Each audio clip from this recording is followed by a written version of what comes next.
Assalamualaikum para sapi. Assalamualaikum kampung sapi. Yang kita lihat di depan kita ini namanya Bang Gatus. Bang Gatus lagi apa ini ya, renovasi untuk pengembangan kandang.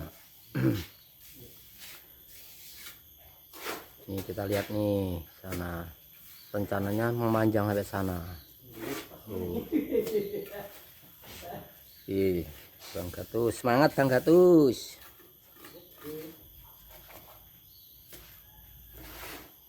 Kita hari ini ngerasani sapi.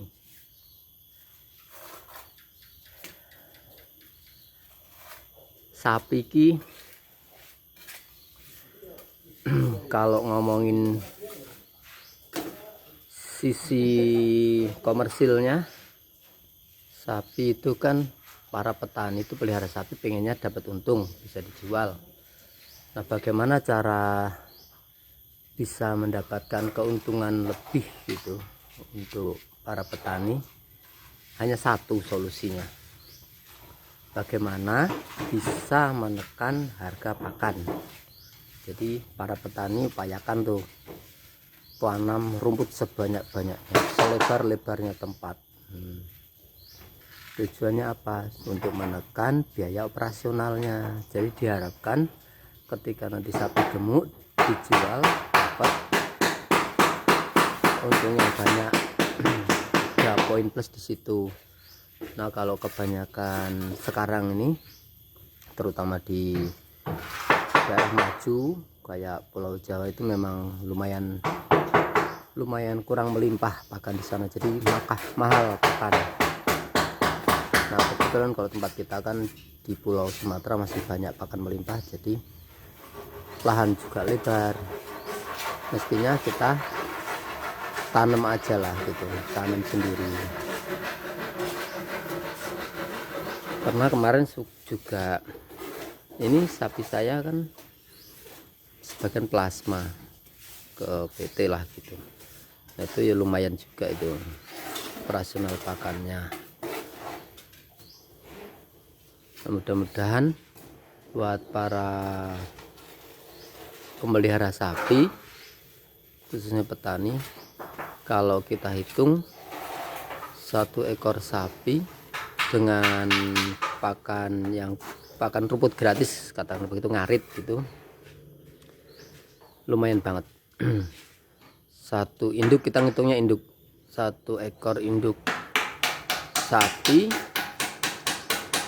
ketika dipelihara dalam waktu 1 tahun punya anak, tapi pakannya kan gratis, ngarit sendiri, cari pakan sendiri, modalnya tenaga. Nah, itu setelah dikalkulasi sapinya, tapi sapi apa ya, sapi jenis PO atau keturunan limosin atau metal itu, setelah 1 tahun, sebenarnya nggak nyampe 1 tahun dia beranak sih, 9 bulanan. Terus nanti anaknya dibesarkan sampai umur 1 tahun setengah, 1 tahun 3 bulan, 1 tahun 5 bulan, begitu 1 tahun setengah. Biasanya dari petani minta harga sekitar 15 juta sampai 17 juta, tergantung jenis, karakter, bentuk, ukuran sapi. Jadi setahun pemeliharaan dapat katakan 15 juta, kan lumayan ya. Kita modal ngarit, yaitu sebagai tabungan para petani, sembari petani itu juga tanam jagung, bisa padi dan macam-macam itu. Ini sapi merupakan tabungan atau investasi. Itu kalau ngitung satu, kalau sapinya 5 kalikan saja. Tapi permasalahannya kalau sapi banyak, petaninya tidak mampu ngarit, pulang ngarit langsung keroan, Lah nek kerokan tiap hari bojone malah marah-marah. Rasido ngingu sapi.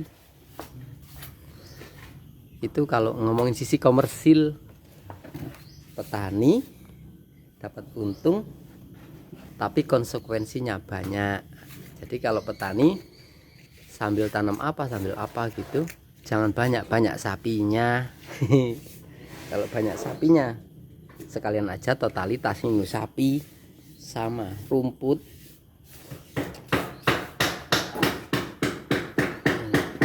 Tak nyari korek dulu sembari udut.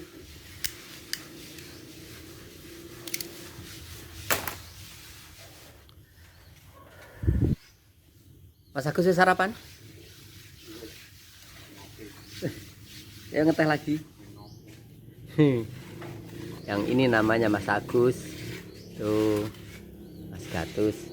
Jagoan kita pada pagi hari ini Mas Gatus, Bang Gatus. Satu lagi mana bosnya yang sebelah sana? Nggak kelihatan.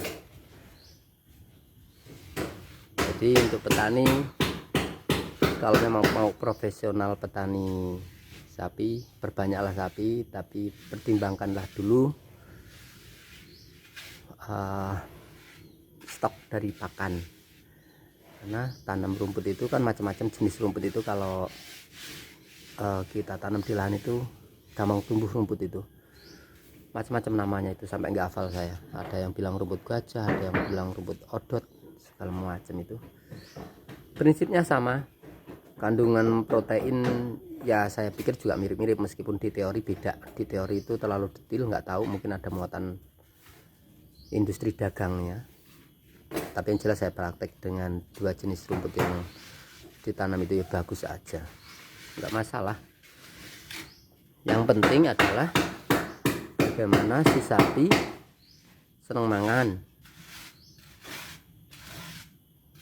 Kalau sapi kurang seneng makan berarti sapinya kelainan.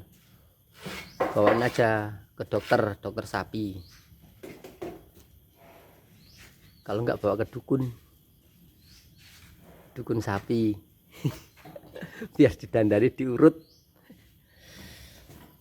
biar doyan makan. Udah semangat buat teman-teman ngarit, teman-teman angon sapi. Assalamualaikum para sapi.